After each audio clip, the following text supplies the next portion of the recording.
Chevrolet ബീറ്റാണ് വണ്ടി. അതിൻ്റെ Turbo ലീക്കായിട്ട് Turbo core പോയിട്ട് ടെർബോ മാറി. അതിൻ്റെ കൂടെ തന്നെ നമ്മൾ ക്യാം ഫിൽറ്റർ മാറുകയാണ്. അപ്പോൾ ക്യാം ഫിൽറ്റർ മാറാതെ ടെർബോ മാത്രം മാറി പിന്നെ പണി കിട്ടും. വെച്ചാൽ ക്യാം ഫിൽറ്ററിൽ കൂടെ ഇത് സെപ്പറേറ്റർ പോലത്തെ സാധനമാണ്. ഇതിൽ കൂടെ എയറും അതുപോലെ ഓയിൽ സർക്കുലേഷനും കാര്യങ്ങളും ഉള്ളതാണ്. അതുകൊണ്ട് ടൈമിങ്ങും കാര്യങ്ങളെല്ലാം ലോക്ക് ചെയ്തിട്ടാണ് നമ്മൾ അയക്കണത്.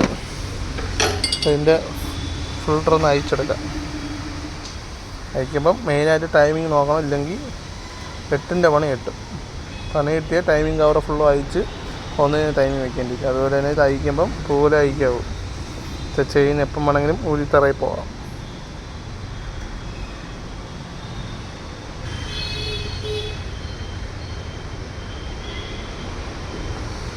ഇതാണ് ഫിൽറ്റർ.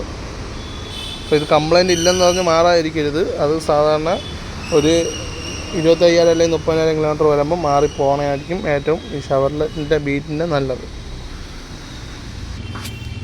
ഇതാണ് ടൈമിങ്ങും കാര്യങ്ങളും വന്നത്. ചെയിൻ ജസ്റ്റ് ചെറിയൊരു സ്റ്റെപ്പിലാണ് കിടക്കുന്നത്. നമുക്ക് വലിച്ച് ഊരി ഇട്ട് കൊടുത്ത് തറയിൽ പോകും.